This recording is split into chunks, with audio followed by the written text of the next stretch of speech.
সকাল সকাল গ্রামের পুকুরে জাকি জাল দিয়ে মাছ ধরলাম। সবাইকে সালাম ও শুভেচ্ছা জানাচ্ছি কৃষি ইটের পক্ষ থেকে। আমরা আজকে আপনাদেরকে দেখাবো পুকুরে জাকি জাল দিয়ে মাছ ধরার কিছু দৃশ্য। যদি আপনাদের কাছে ভিডিওটি ভালো লেগে থাকে সবাই আমাদের চ্যানেলটির সাথে সম্পৃক্ত থাকবেন। দেখুন আমরা পুকুরে জাল মেরেছি, দেখা যাক কী মাছ ওঠে। আপনাদেরকে বিডিসির মাধ্যমে আজকে দেখানোর চেষ্টা করব।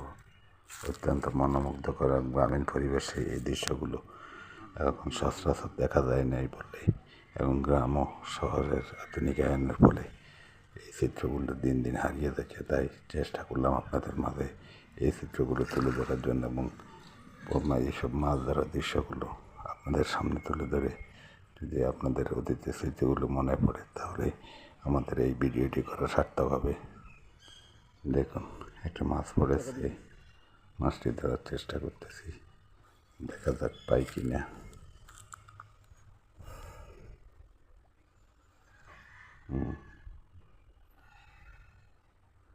দেখা যাক বড় এক কালীবাউস মাছ পেয়েছি। আপনারা জানেন ফেনীতে প্রচুর বন্যা হয়েছিল। এই বন্যায় আমার পুকুরের প্রায় বেশিরভাগ মাছই বন্যা পানির সাথে চলে গেছে। এই মাছগুলো অন্য কোথাও থেকে এসে পড়েছে। তাই দেখুন বাচ্চারা কী পরিমাণ খুশি মাছ পেয়ে।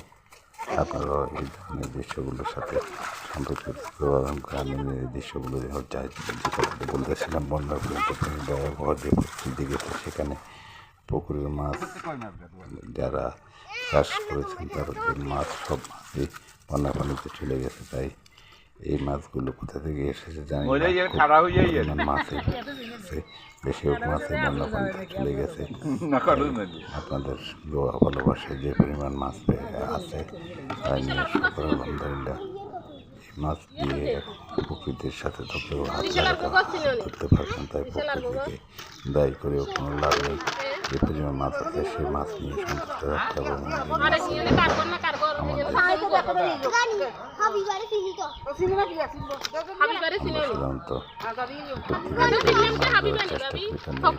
মাছগুলো সবসময় তরতাজা থাকে। বাজারে তো প্রচুর পরিমাণে মাছ পাওয়া যায়, কিন্তু পুকুরে তরতাজা মাছ খাওয়ার মজাই আলাদা। আপনি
বালতি বালতি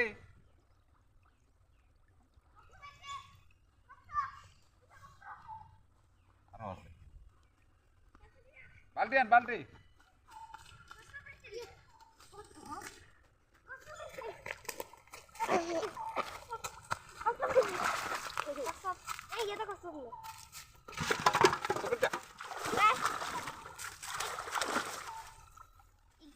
কই মাছ গাছ বল Anna de mig kan ta seriöst. সকাল সকাল গ্রামের পুকুরে জাকি জাল দিয়ে মাছ ধরলাম। সবাইকে সালাম ও শুভেচ্ছা জানাচ্ছি কৃষি ইটের পক্ষ থেকে। আমরা আজকে আপনাদেরকে দেখাবো পুকুরে জাকি জাল দিয়ে মাছ ধরার কিছু দৃশ্য। যদি আপনাদের কাছে ভিডিওটি ভালো লেগে থাকে সবাই আমাদের চ্যানেলটির সাথে সম্পৃক্ত থাকবেন। দেখুন আমরা পুকুরে জাল মেরেছি, দেখা যাক কী মাছ ওঠে। আপনাদেরকে বিডিসির মাধ্যমে আজকে দেখানোর চেষ্টা করব। অত্যন্ত মনোমুগ্ধকর গ্রামীণ পরিবেশে এই দৃশ্যগুলো এখন সচরাচর দেখা যায় নাই বললেই, এবং গ্রাম ও শহরের আধুনিকায়নের ফলে এই চিত্রগুলো দিন দিন হারিয়ে যাচ্ছে, তাই চেষ্টা করলাম আপনাদের মাঝে এই চিত্রগুলো তুলে ধরার জন্য এবং এইসব মাছ ধরার দৃশ্যগুলো আপনাদের সামনে তুলে ধরে যদি আপনাদের অতীতের স্মৃতিগুলো মনে পড়ে তাহলে আমাদের এই ভিডিওটি করা সার্থক হবে। দেখুন একটা মাছ পড়েছে, মাছটি ধরার চেষ্টা করতেছি, দেখা যাক পাই কি না।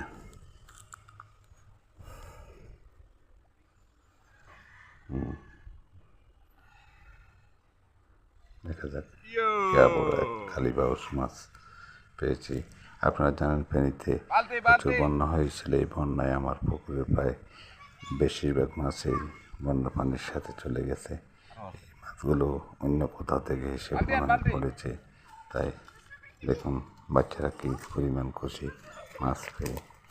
আপনারাও এই ধরনের দৃশ্যগুলোর সাথে সম্পর্কিত প্রভাব করে আমি এই দৃশ্যগুলো যে কথাটা বলতেছিলাম, বন্যার ভয়াবহ যে পরিস্থিতি গেছে সেখানে পুকুরের মাছ যারা চাষ করেছেন তাদের মাছ সব মাছই বন্যা পানিতে চলে গেছে। তাই এই মাছগুলো কোথা থেকে এসেছে জানি না, মাছে বেশিরভাগ মাছই বন্যা পানিতে চলে গেছে। আপনাদের দোয়া ভালোবাসায় যে পরিমাণ মাছ আছে তাই নিয়ে আলহামদুলিল্লাহ। এই মাছ দিয়ে প্রকৃতির সাথে তো কেউ হাত ধরতে পারবেন, তাই প্রকৃতিকে দায়ী করেও কোনো লাভ নেই। যে পরিমাণ মাছ আছে সেই মাছ নিয়ে সন্তুষ্ট রাখতে হবে।